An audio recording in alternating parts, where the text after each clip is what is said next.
کرایا چلوں۔ ہمارا آج کا یہ روحانی اجتماع سلسلہ عالیہ نقشبندیت کے سلسلے سے ہے، اور اس وقت ہمارے سامنے جو حضرات تشریف فرما ہیں، حضرت جی کے دادا جی رحمہ اللہ فنا پھر ولی تھے، اللہ نے انہیں ولایت سے نوازا تھا۔ اس کی سب سے بڑی مثال اور توضیح کہ ہمارے دارالعلوم کراچی کے محتمم بانی حضرت مفتی شفیع عثمانی صاحب رحمہ اللہ حضرت کے دادا جی کے پاس آیا جایا کرتے تھے، جس بات کی دلیل ہے کہ اللہ نے ان کے دادا کو نوازا تھا علم ربانی سے، علم لدنی سے۔ وہی علم اللہ نے ان کی اولاد میں منتقل کیا، اور یہ حضرات کنجوسی نہیں کر رہے ہیں، اپنے علم کو آگے منتقل کر رہے ہیں خلیفہ میں، اور خلیفہ اس علم کو آگے منتقل کرتے جا رہے ہیں۔ ہمارے اس مسجد نور میں ہفتہ وار ذکر کی مجلس ہوتی ہے، پیر کے دن عشاء کی نماز کے بعد حضرت کے خلیفہ بھائی عمران نقشبندی صاحب وہ کراتے ہیں ذکر۔ اسی طرح بدھ کے دن عشاء کی نماز کے بعد ہفتہ بازار والے جو روڈ بازار ہے، عبدالسلام بھائی جنون چکی والے، ان کی دکان میں ذکر کی مجلس کا اہتمام ہوتا ہے۔ اسی طرح ہماری کچھی آبادی محمدی مسجد ہے، وہاں بھی ذکر کا اہتمام ہوتا ہے۔ یہ صرف میں اپنے اس علاقے کے جوار پور کی بات کر رہا ہوں، ورنہ اس سے باہر کا مشر ایریا میں بھی گزافی ٹاؤن کی طرف بھی حضرت کے خلیفہ محنت کر رہے ہیں، ان کے ذکر کی مجلس ہوتی ہے۔ دعا گو ہوں کہ اللہ ان کے علم میں، ان کی عمر میں، ان کے عمل میں برکت نصیب فرمائے، اور یہ فیض تا قیامت جاری رہے۔ میری مراد کہ میں جس کو دعوت خطاب دینے جا رہا ہوں وہ عالم بھی نہیں، وہ حافظ بھی نہیں، نظر کرم ہوا حضرت کا کہ حضرت نے نوازا ہے۔ اس لیے کہتے ہیں ہم مولوی لوگ کنجوس ہیں، ہم تحقیق میں لگ جاتے ہیں۔ میں نے پہلے کہا جب آپ بیعت کر لو، ہاتھ میں ہاتھ رکھ لو، آگے پیچھے مڑ کے نہ دیکھو۔ حضرت بھائی عمران نقشبندی صاحب حافظ بھی نہیں ہیں، عالم بھی نہیں ہیں، اللہ نے انہیں نوازا ہے، اللہ انہیں اخلاص کی دولت سے نوازے، اللہ ان کی تقوی میں برکت عطا فرمائے، اور یہ جو محنت کر رہے ہیں اللہ اس سلسلے کو آگے چلائے۔ میں دعوت خطاب کے لیے، اصلاح نفس کے لیے دعوت دیتا ہوں حضرت کی اجازت سے۔ ہم ان کے جو خلفاء میں سے ہیں بھائی عمران نقشبندی صاحب، جو آپ حضرات کے سامنے چند نصیحتیں کریں گے، آپ تمام ساتھی جتنی محبت سے، شوق سے، غور سے سنیں گے، آپ کو اپنی ذات کا بھی فائدہ ہوگا اور دل اور نور سے بھر کے واپس جائے گا۔ حضرت عمران بھائی نقشبندی صاحب سے میں درخواست کرتا ہوں کہ وہ تشریف لیں۔ السلام علی عبادہ الذین اصطفیٰ، اما بعد، اعوذ باللہ من الشیطان الرجیم، بسم اللہ الرحمن الرحیم۔ الا ان اولیاء اللہ لا خوف علیہم ولا هم یحزنون۔ صدق اللہ العظیم وصدق رسولہ النبی الکریم، ونحن علی ذلک لمن الشاہدین والشاکرین، والحمد للہ رب العالمین۔ اللہم صلی علی روح محمد فی الارواح، اللہم صلی علی جسد محمد فی الاجساد، اللہم صلی علی قبر محمد فی القبور۔ انتہائی واجب الاحترام، قابل تکریم و تعظیم دوستوں، بھائیوں، بزرگوں، عزیز ساتھیوں، یہ میری اور آپ کی خوش نصیبی ہے کہ اللہ کریم نے ہمیں اپنی یاد کے لیے بیٹھنے کی توفیق عطا فرمائی ہے۔ حضرت فضیلت الشیخ حضرت ساجد مقبول صاحب دامت برکاتہم العالیہ تشریف فرما ہیں۔ حضرت کی موجودگی میں بیان کرنا تو مشکل ہے، سبق سنانے کی غرض سے چند ایک معلومات آپ حضرات کی توجہ کی نظر کروں گا۔ حضرت یہاں پہ تشریف لائے ہیں ایک مقصد کے لیے، وہ مقصد وہی مقصد ہے کہ جس مقصد کے لیے اللہ کریم نے انسان کو اس دنیا کے اندر بھیجا ہے، اسی مقصد کی یاد دہانی کے لیے ہم اپنے اس سبب کو بھول چکے ہیں۔ ایسا بھولے ہیں کہ بھولنے کو بھی بھول چکے ہیں۔ یہ حضرات کی شفقت ہے، محبت ہے کہ یہ خود چل کے ہمارے پاس آتے ہیں، ہمیں ہمارا سبب یاد کرواتے ہیں۔ یہ ان کی محبت ہے۔ ہمیں چاہیے کہ ہم ان کی قدر کریں۔ یہ اللہ کریم کی نعمت ہے، اور اللہ والوں کے وجود دنیا والوں کے لیے غنیمت ہوتے ہیں۔ اللہ والوں کے وجود دنیا والوں کے لیے غنیمت ہوتے ہیں، ان کی قدر کرنی چاہیے۔ حضرت مصروف ہوتے ہیں، ان کی علمی مصروفیات بھی ہیں اور بھی ذاتی کچھ مصروفیات ہیں۔ ساری مصروفیات کو ترک کر کے حضرت لگاتار تیسرا ہفتہ ایام میں تشریف لا رہے ہیں، تو ہمیں بھی چاہیے کہ ہم ان کی قدر کریں اور اللہ کریم ان کی محنت کو اپنی بارگاہ عالیہ میں قبول و منظور فرمائے۔ اللہ کریم نے انسان کو اس دنیا کے اندر بھیجا ہے، تو مقصد کیا ہے؟ اللہ کریم کی یاد اور بندگی۔ انسان کا وجود دو چیزوں کو مرکب ہے۔ ایک اس کے اندر انسان کا جسم ہے، ہڈیاں ہیں، گوشت ہے، خون ہے، اور دوسرا اس کے اندر روح ہے۔ انسان کا جو جسم ہے مٹی سے بنا ہے، اور اس کی ضروریات بھی مٹی سے پوری ہوتی ہیں، لیکن روح یہ اوپر کی چیز ہے، عالم امر کی چیز ہے۔ انسان کا جسم عالم خلق کی چیز ہے۔ اللہ کے عرش کے نیچے جو کچھ بھی ہے، زمین، آسمان، چاند، سورج، ستارے، سیارے اور جو کچھ بھی ہے، یہ سب عالم خلق کی چیزیں ہیں۔ اور اس سے اوپر بھی ایک جہان ہے، وہ عالم امر ہے۔ ہماری روح کا تعلق اس سے ہے، ہماری روح وہاں سے آئی ہے، اور وجود زمین سے بنا ہے۔ اب وجود کی بھی کچھ ضروریات ہیں اور روح کی بھی کچھ ضروریات ہیں۔ وجود کی ضروریات کو زمین پورا کرتی ہے، ہم کھانا کھاتے ہیں، غذا زمین سے آتی ہے، غلہ زمین سے آتا ہے، فصلیں زمین سے اگتی ہیں، پانی زمین سے آتا ہے، لباس ہم پہنتے ہیں تو اس کے اگر آخر میں جایا جائے تو یہ بھی زمین سے آتا ہے، دوا یہ بھی زمین سے آتی ہے، غذا، دوا، ہر چیز انسان کے وجود کی ضروریات کو پورا کرنے کے لیے جو کچھ آتا ہے وہ زمین سے آتا ہے۔ لیکن روح اوپر کی چیز ہے۔ یسعلونک عن الروح قل الروح من امر ربی، یہ اللہ کریم کے امر سے ہے۔ روح اللہ کریم کے امر سے ہے، یہ اوپر کی چیز ہے، اور اس کی ضروریات اوپر سے پوری ہوتی ہیں۔ ہم جب نماز پڑھتے ہیں تو نماز اوپر کی چیز ہے، اللہ کریم کی طرف سے حکم آیا ہے۔ قرآن کریم کی تلاوت کرتے ہیں تو وہ بھی اوپر سے آئی ہوئی چیز ہے، ذکر ہم کرتے ہیں یہ بھی اوپر سے آئی ہوئی چیز ہے۔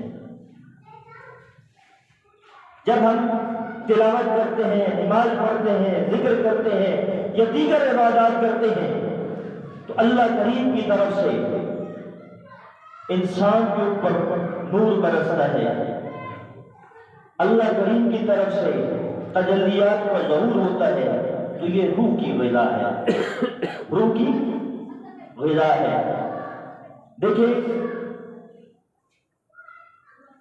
روح کو دو کا پتہ ہے، ایک بنانے والے کا پتہ ہے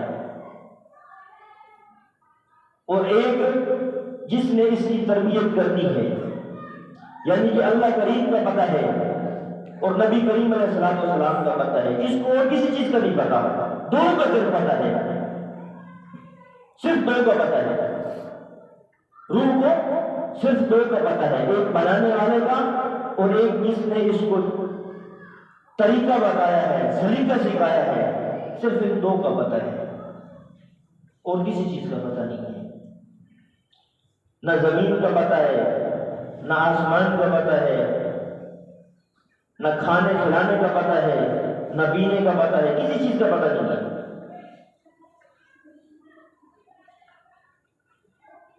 تو روح کی غذا اوپر سے آتی ہے، اور کیونکہ یہ عالم عمل کی چیز ہے تو اس کو جنت کا بھی پتہ ہے، اور جنت میں جو کچھ انسان کو ملے گا اس کا بھی پتہ ہے۔ حضرت آدم علیہ السلام کو جنت میں بھیجا گیا، حضرت آدم علیہ السلام پھر اللہ کریم نے حکم دیا کہ ایک پودا ہے، ایک درخت ہے، اس کے قریب نہیں جانا، پھر ان سے غلطی ہو گئی، خطا ہو گئی، انہوں نے اس درخت کو، اس پودے کو کھا لیا، اس دانے کو کھا لیا، پھر اللہ کریم نے ان کی معافی کو بھی قبول کر لیا، پھر زمین پہ ان کو اتارا گیا۔ بعض لوگ سمجھتے ہیں کہ حضرت آدم علیہ السلام کو انہوں نے جو وہ خطا کی تھی، غلطی کی تھی، اس غلطی کی سزا کے طور پہ اللہ کریم نے دنیا میں اتارا، ایسا نہیں ہے۔ یہ تو آدم علیہ السلام کی تخلیق سے پہلے اللہ کریم نے فرمایا تھا کہ میں زمین پہ اپنے خلیفہ مقرر کروں، تو یہ خطا نہیں ہے ان کی۔ اور جب حضرت آدم علیہ السلام کو کیوں، اس میں بھی حکمت ہے، بزرگ فرماتے ہیں اس میں بھی حکمت ہے۔ حکمت کیا ہے؟ حکمت یہ ہے کہ ہمیں جو عبادات کو حکم دیا گیا ہے، ہمیں عبادات کے اوپر جو وعدے ہیں کہ وہ ان کو اپنی آنکھوں سے دیکھ کے آئیں کہ اللہ کریم نے کیا عطا کرنا ہے عبادت کے بدلے میں، وہ اس کو اپنی آنکھوں سے دیکھ کے آئیں۔ پھر دنیا میں جو چیزیں ہیں، جو کچھ ہے، اور اللہ کریم نے ان کو حضرت آدم علیہ السلام کے ساتھ وعدہ فرمایا تھا، وَلَكُمْ فِي الْأَرْضِ مُسْتَقَرٌّ وَمَتَاعٌ إِلَىٰ حِينٍ، کہ دنیا میں تمہارے لیے قرار ہے، دنیا میں تمہارے لیے قرار ہے، وَمَتَاعٌ نفع ہے، إِلَىٰ حِينٍ، ایک محدود وقت کے لیے۔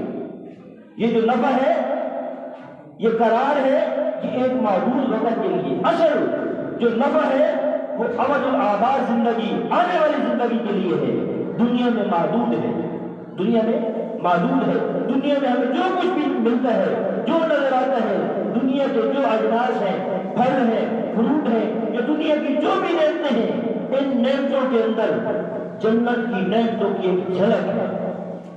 اصل نعمتیں وہاں ملے گی۔ ہم پانی پیتے ہیں، ٹھنڈا پانی، پیاس لگی ہوتی ہے، کتنا میٹھا پانی لگتا ہے، اس سے ہم اندازہ کر سکتے ہیں کہ جنت کا پانی کتنا میٹھا ہوگا، جنت کے پھل کتنے میٹھے ہوں گے، کتنے لذیذ ہوں گے۔ ہماری جو روح ہے، ہماری روح آج ہم جو پریشان ہیں وہ اس وجہ سے ہے کہ ہماری روح اس سکون اور اس قرار کو تلاش کرنے میں لگی ہوئی ہے۔ ہم نے اس کی تلاش کے لیے کیا کچھ نہیں کیا۔ ترقی پذیر پوری دنیا میں ترقی کتنی ہو گئی، یہ صرف اس روح کے قرار کے لیے، اس سکون کے لیے، اس کی تلاش کے لیے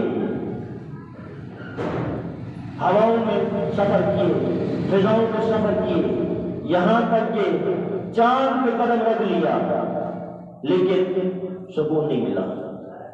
سمندروں میں غوطے لگائے، بڑی بڑی آبشاریں ایجاد کر دی، بڑے بڑے جہاز تیار کر دیے، سینکڑوں میل سمندر کی گہرائی میں جاتے ہیں، وہاں پہ بھی گئے تو سکون وہاں پہ بھی نہیں ملا۔ پہاڑوں کے دامن کو چیرا، ایسی ایسی دوربینیں ایجاد کی، ایسی ایسی دوربینیں جو پہاڑ کے اندر کئی کلومیٹر تک دیکھنے کی طاقت رکھتی ہیں۔ پھر فضا میں گئے، فضا میں بھی ایسی ایسی دوربینیں ایجاد کرتی کہ جو 30,000 سال کی مسافت تک دیکھ سکتی ہیں، ایسی ایسی دوربینیں ایجاد کی۔ اس سے بڑے بڑے ستارے اور سیارے اور اجرام فلکی یہ تو تلاش کر لیے، سکون وہاں پہ بھی نہیں ملا، سکون وہاں پہ بھی نہیں ملا۔ کیوں نہیں ملا؟ وجہ کیا ہے؟ وجہ یہ ہے کہ سکون وہاں پہ ہے ہی نہیں، سکون اللہ کریم نے وہاں پہ رکھا ہی نہیں ہے۔ اللہ کریم نے سکون کہیں اور رکھا ہے۔ اللہ کریم نے جب انسان کو دنیا میں اتارا تو ایک ضابطہ تیار کر کے دیا، قُلْنَا اهْبِطُوا مِنْهَا جَمِيعًا فَإِمَّا يَأْتِيَنَّكُم مِّنِّي هُدًى فَمَن تَبِعَ هُدَايَ فَلَا خَوْفٌ عَلَيْهِمْ وَلَا هُمْ يَحْزَنُونَ۔ قُلْنَا اهْبِطُوا مِنْهَا، تم سارے کے سارے زمین پہ اتر جاؤ، فَإِمَّا يَأْتِيَنَّكُم مِّنِّي هُدًى فَمَن تَبِعَ، پھر میری طرف سے ہدایات آئے گی۔ اللہ کریم فرماتے ہیں میری طرف سے ہدایات آئے گی تمہارے لیے، کبھی تورات کی صورت میں، کبھی انجیل کی صورت میں، کبھی زبور کی صورت میں، اور کبھی قرآن عظیم و شان کی صورت میں، تو تم اس پہ عمل کرنا۔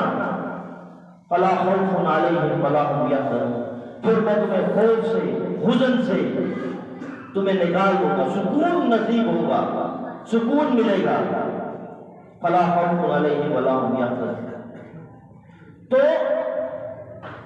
اصل میں ہم نے اس چیز کو چھوڑ دیا ہے، ہم نے جس چیز سے سکون ہمیں ملنا تھا، ہماری روح میں قرار آنا تھا، ہم نے ان چیزوں کو چھوڑ دیا اور ہمارے اکابرین نے اس راز کو پا لیا۔ ہمارے اکابرین نے، اللہ والوں نے اس راز کو پا لیا، پھر اس کے مطابق زندگی گزاری۔ اللہ کریم نے ان کے قلوب کے اوپر سکون کو نازل کیا۔ بزرگ فرماتے ہیں کہ ایک اللہ کے ولی کے قلب کے اندر جتنا سکون ہوتا ہے، اس کی اگر زکات نکالی جائے، پورا سکون نہیں، صرف اس کی زکات نکالی جائے اور پورے شہر میں تقسیم کی جائے تو پورے شہر کے اندر کوئی شخص بے سکون نہیں ملے گا، کوئی شخص بے سکون نہیں ملے گا۔ آج ہم سب بے سکون ہیں، ٹینشن، عجیب عجیب بیماریاں، انزائٹی، عجیب عجیب بیماریاں، بے چینی، بے قراری، کیوں ہے؟ ہم اس مقصد سے ہٹے ہوئے ہیں، جس مقصد کے لیے جو ضابطہ تیار کر کے اللہ کریم نے ہمیں دیا تھا، ہم نے اس کو چھوڑ دیا، ہم نے اس ضابطے کو چھوڑ دیا، ہم نے اور چیزوں پہ تو محنت کی، مادہ پہ محنت کی، مادہ پہ محنت کی، مٹی کی بڑی بڑی بلڈنگیں کھڑی کر دی، لکڑی پہ محنت کی، کیا کیا چیزیں بنا دی، ٹیکنالوجی ایسی ایسی بنا دی، لیکن جو مقصد تھا اس سے پیچھے ہٹ گئے، روح پہ محنت نہیں کی، اور چیزوں پہ محنت کی ہے تو ترقی کر لی ہے۔ اگر ہم روح پہ محنت کرتے، بزرگ فرماتے ہیں کہ جو ہم باقی چیزوں پہ ہم محنت کرتے ہیں، ٹیکنالوجی پہ محنت کرتے ہیں، اگر ہم اپنی روح کو بنانے میں محنت کرتے تو اس انسان کا مقام فرشتوں سے بڑھ جاتا، اس انسان کا مقام فرشتوں سے بڑھ جاتا۔ ہم نے ٹیکنالوجی پہ محنت کی ہے، بڑے بڑے کیمرے ایجاد کر دیے، بڑی بڑی چیزیں ایجاد، بڑے بڑے جہاز جو خلاؤں میں سفر کرتے تھے، خلاؤں میں سفر کرتے ہیں، ہوا کے دشت میں اڑتے ہیں، ایسے ایسے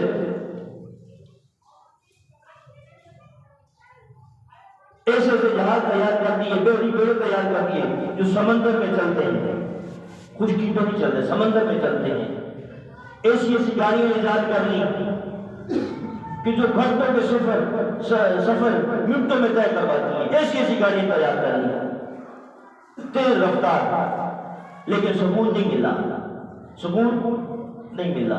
کیوں نہیں ملا سکون؟ وہاں پہ ہے نہیں۔ قاری محمد طیب صاحب رحمۃ اللہ علیہ فرماتے ہیں کہ ایک شخص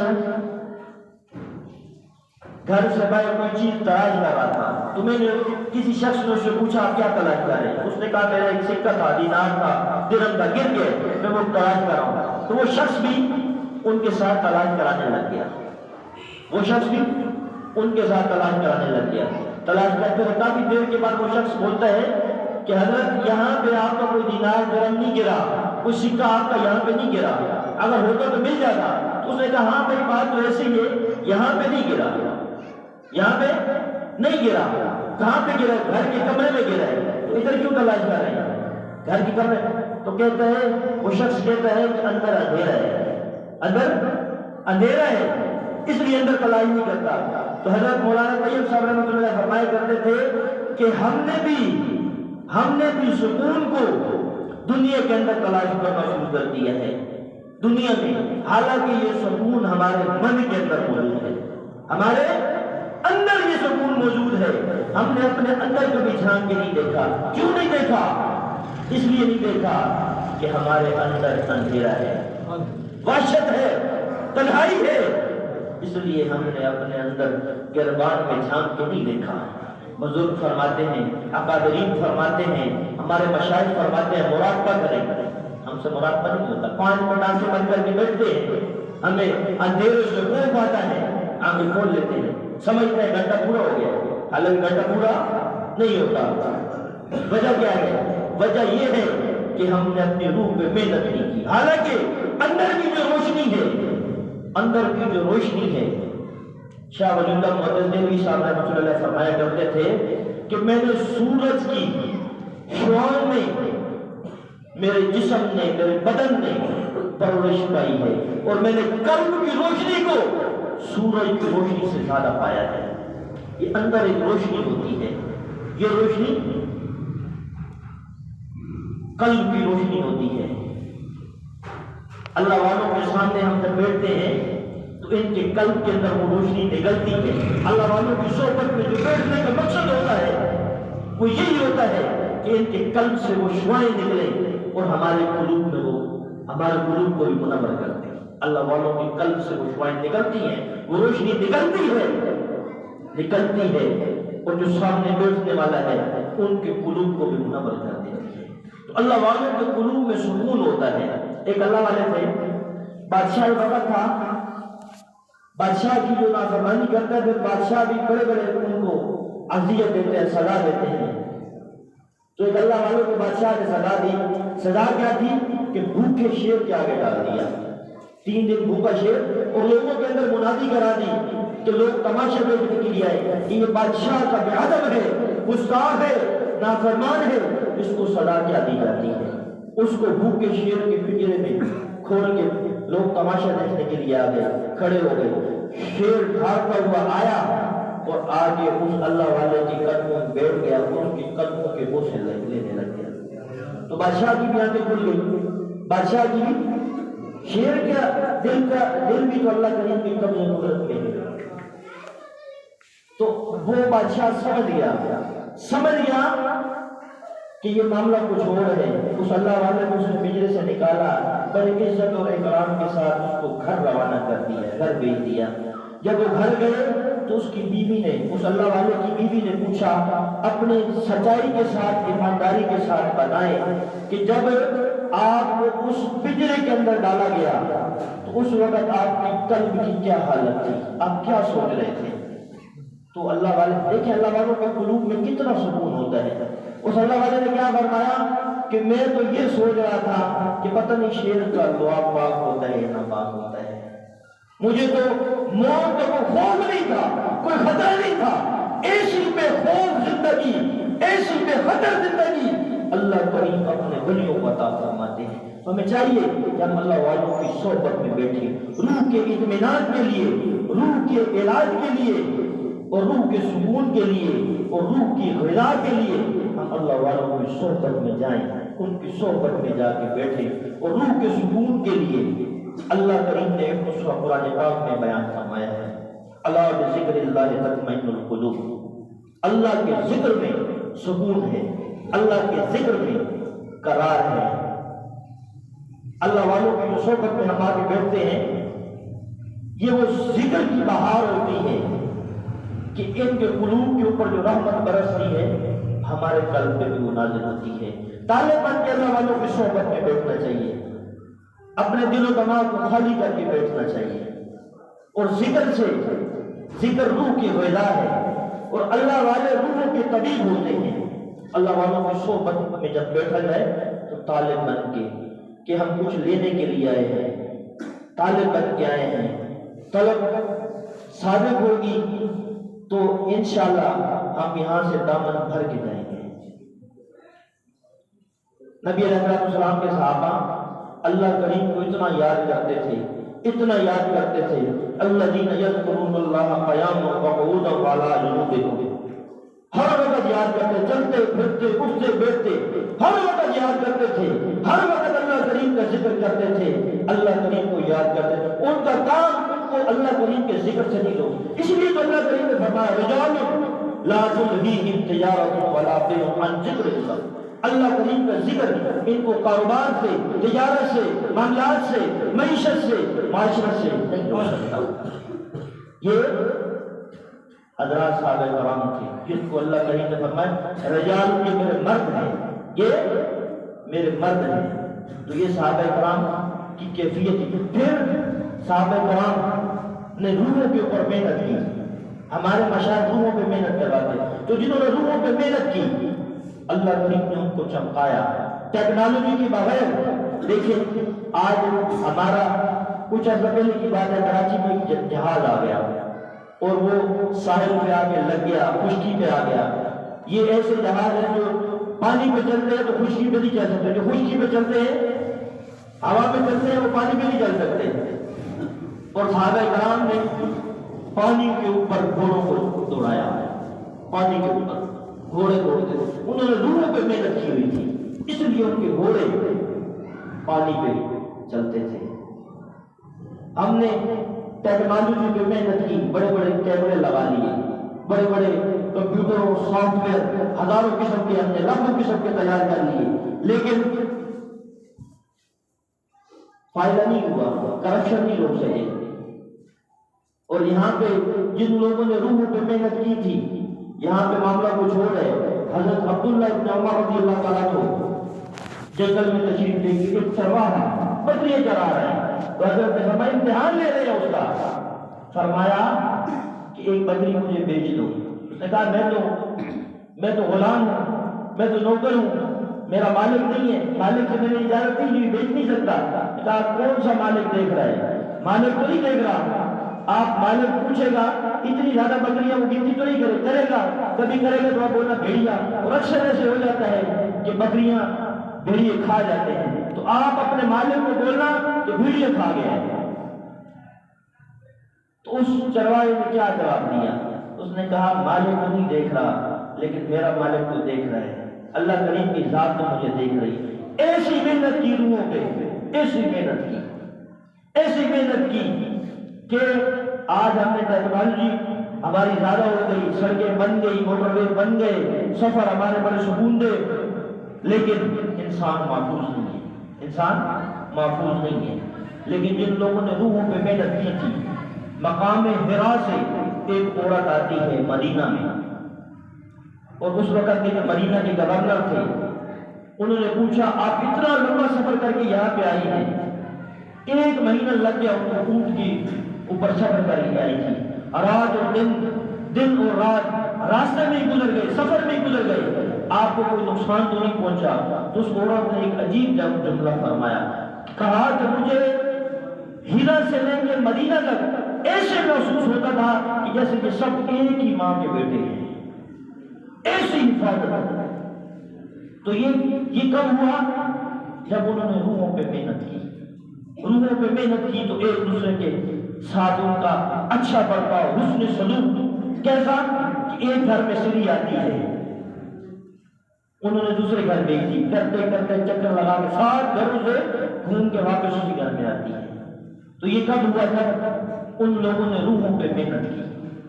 ہم نے ترقی تو بہت کی ہے، اب سیل فون آ گیا ہے، بغیر بات کے ہم باتیں کرتے ہیں، لیکن جن لوگوں نے روحوں پہ محنت کی ہے انہوں نے بھی بغیر سیل فون کے، بغیر کنیکشن کے باتیں کی ہیں۔ حضرت عمر رضی اللہ تعالیٰ عنہ مدینہ میں موجود ہیں، مدینہ طیبہ میں ہیں، مدینہ طیبہ میں موجود ہیں، اور حضرت ساریہ کا لشکر مقام محرابہ پہ جنگ کرنے کے لیے گیا ہوا ہے، اور حضرت ساریہ ادھر سے فرماتے ہیں، ممبر میں بیٹھ کے خطبے کے دوران فرماتے ہیں، یا ساریہ الجبل، یا ساریہ الجبل، یا ساریہ، آواز پہنچی، آواز ان کی بھی پہنچی، کیوں؟ انہوں نے روحوں پہ محنت کی تھی، روحوں پہ محنت کی تو ان کے دلوں میں سکون بھی تھا۔ تو یہ روحوں کا جو سکون ہے، جو قرار ہے، وہ ہمیں اللہ والوں کی صحبت سے ملے گا، ان کی قدموں میں بیٹھنے سے ملے گا، ان کی جھولیاں اٹھانے سے ملے گا۔ یا ایھا الذین آمنوا اتقوا اللہ وابتغوا الیہ الوسیلہ، رب کا حکم ہے وسیلے کو تلاش کرو۔ جب رب کا حکم ہے اپنی اصلاح کے لیے، اصلاح نفس کے لیے، اصلاح قلب کے لیے، تزکیہ نفس کے لیے ضروری ہے کہ ہم وسیلے کو تلاش کریں، اللہ والوں کی صحبت۔ جب رب کا حکم ہے تو رب کو حکم کو چھوڑ کے، اس سے کچھ ڈال کے ہم رب تک نہیں پہنچ سکتے۔ رب تک پہنچنے کا بہترین طریقہ 3 حرفوں میں اللہ کریم نے فرما دیا، وَكُونُوا مَعَ الصَّادِقِينَ۔ اللہ والوں کی صحبت میں بیٹھ جائے، اللہ والوں کی صحبت میں بیٹھا جائے، اللہ والوں کی صحبت سے سب کچھ ملے گا۔ ٹائم پورا ہو گیا ہے، اللہ کریم کے سننے سے زیادہ عمل والا بنائے، مولا کریم سب کی حفاظت فرما کے درجات والے راستے پہ چلا جائے۔